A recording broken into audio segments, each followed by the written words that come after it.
Livros para Vivir. Apresentamos mais um episódio via YouTube da série Livros para Viver ou Livros para Viver. Esta série é produzida pela Rádio Migrantes e escrita e apresentada pelo professor, jornalista e escritor Jorge Cláudio Ribeiro. A obra de hoje é A Odisseia de Homero. Salve, professor Jorge. Salve, Miguel Almada, salve você, querida e querido espectador. Miguel, você conhece a Odisseia? Sim, professor. Me encantam as aventuras vividas por Odisseu, desde o final da Guerra de Troia até chegar a seu reino na ilha de Ítaca. Nessa viagem, que durou 10 anos, ele enfrentou enormes desafios, superados com sua enorme astúcia. Aliás, Odisseu, ou Ulisses, na versão romana, é chamada de o herói dos 1000 truques. Professor, quais as semelhanças e diferenças entre a Ilíada e a Odisseia?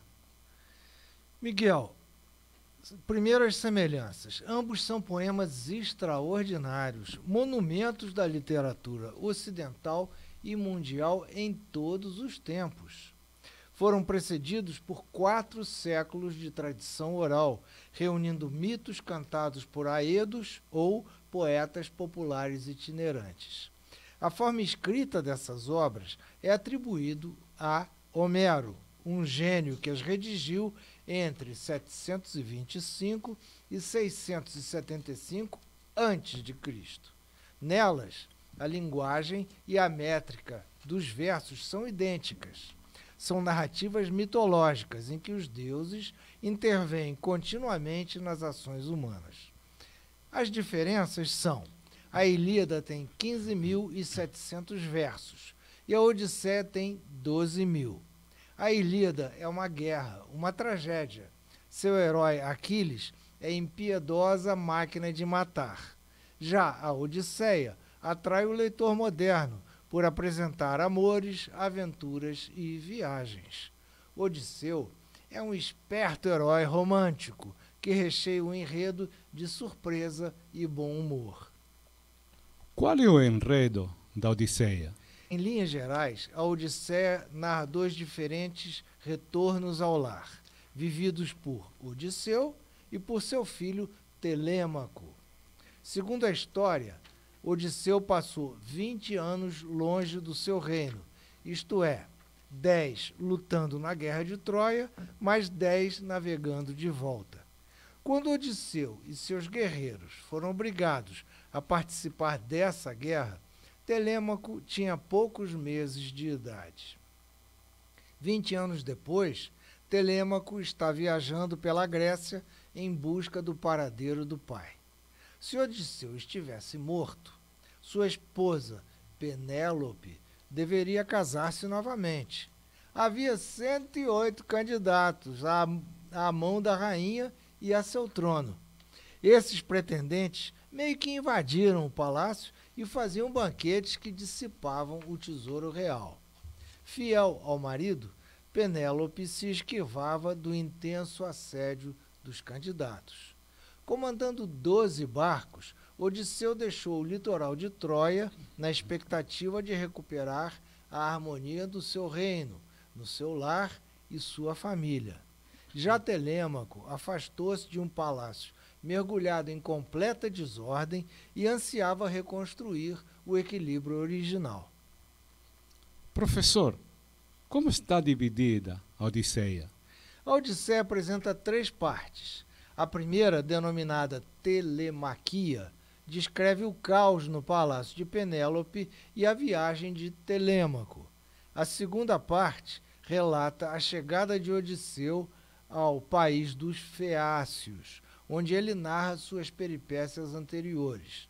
A terceira parte apresenta a chegada de Odisseu a Ítaca e seus reencontros. O livro começa numa assembleia dos deuses. Atena pede a seus confrades o auxílio para Odisseu e Telêmaco, que correm perigo. Zeus envia Atena para guiar Telêmaco e despacha Hermes para desobstruir os entraves ao retorno de Odisseu. Assumindo a aparência do sábio mentor, Atena aconselha a Telêmaco que viaje até Esparta. Lá é acolhido pelo casal real, Menelau e Helena, já reconciliados. Eles dão indícios de que Odisseu estaria vivo. E a segunda parte? Enquanto isso, há 7 anos, Odisseu se encontra aprisionado como escravo sexual na ilha da lindíssima musa Calipso. Com o coração gemendo de saudade, o herói rejeita o amor e a promessa de imortalidade da musa. Graças à interferência de Hermes, Calipso libera Odisseu, que constrói uma jangada, mas naufraga por vingança do deus Poseidon. Chega exausto à ilha dos Feácios. Recebe a acolhida da bela princesa Nausica. Ela se apaixona pelo herói. Mais tarde, discretamente, irá declarar seu amor. Rola um afeto, mas não passa disso. Odisseu é hospedado no palácio do rei Alcínoo.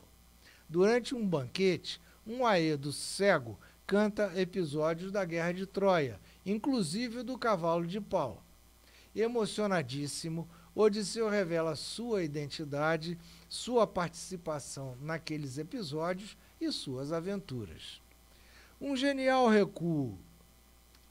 genial recuo narrativo, Homero faz Odisseu relatar sua saída de Troia até aquele exato momento.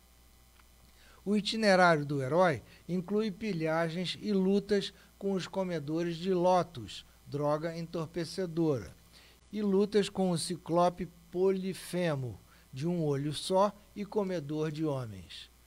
O Senhor dos Ventos conduz os barcos até pertinho de Ítaca, mas muda de ideia perante a insubordinação dos marinheiros.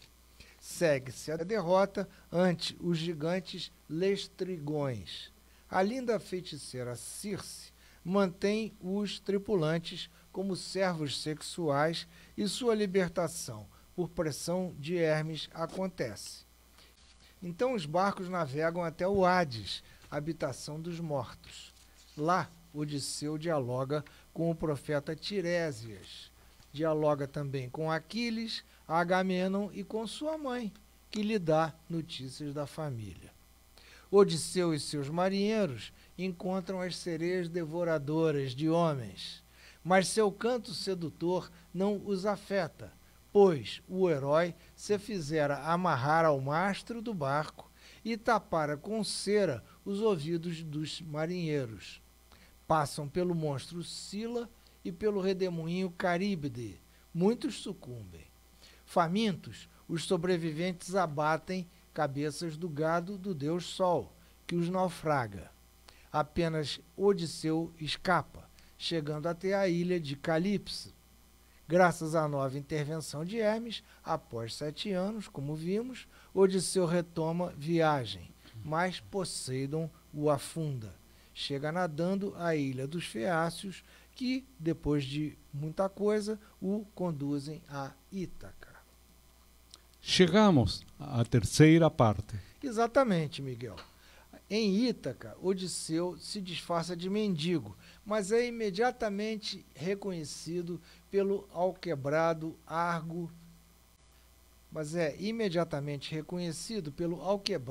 galgo Argos, um cão que, ao vê-lo após 20 anos, abana as orelhas, o rabo e morre.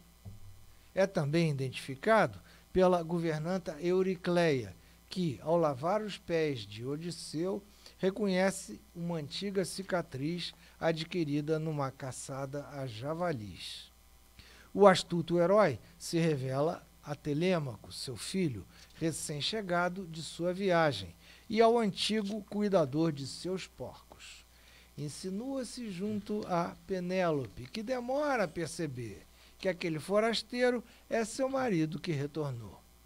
massacra os pretendentes e reencontra seu alquebrado pai Laertes. O livro termina com o amor de Odisseu e Penélope e com a paz em Ítaca. Ufa! O que aprendemos com a Odisseia? Várias lições, Miguel. Primeira, a capacidade de superação de Odisseu é sustentada pelo compromisso com sua tripulação, com seu reino e com seu amor a Penélope e Telêmaco. Segunda lição, a voracidade da tripulação de Odisseu, também do gigante Polifemo e dos pretendentes em Ítaca, merece castigo fatal.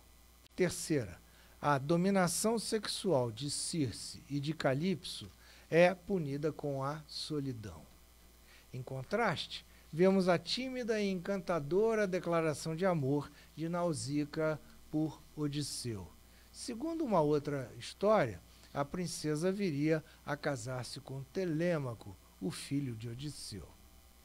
Sobretudo, ao recusar a imortalidade oferecida pela musa Calipso, filosoficamente, Odisseu se afirma como ser humano, portanto, efêmero e mergulhado neste mundo, neste tempo presente. Como escreveu o nosso contemporâneo Guimarães Rosa no final de Grande Sertão Veredas: existe é homem humano. Travessia. Dicas, Miguel? Recomendo a versão da editora Pinguim Companhia das Letras, na tradução de Frederico Lourenço. Sugiro o filmaço 2001, Uma Odisseia no Espaço, no YouTube. Tchau, professor Jorge. Tchau, Miguel. Tchau para todos.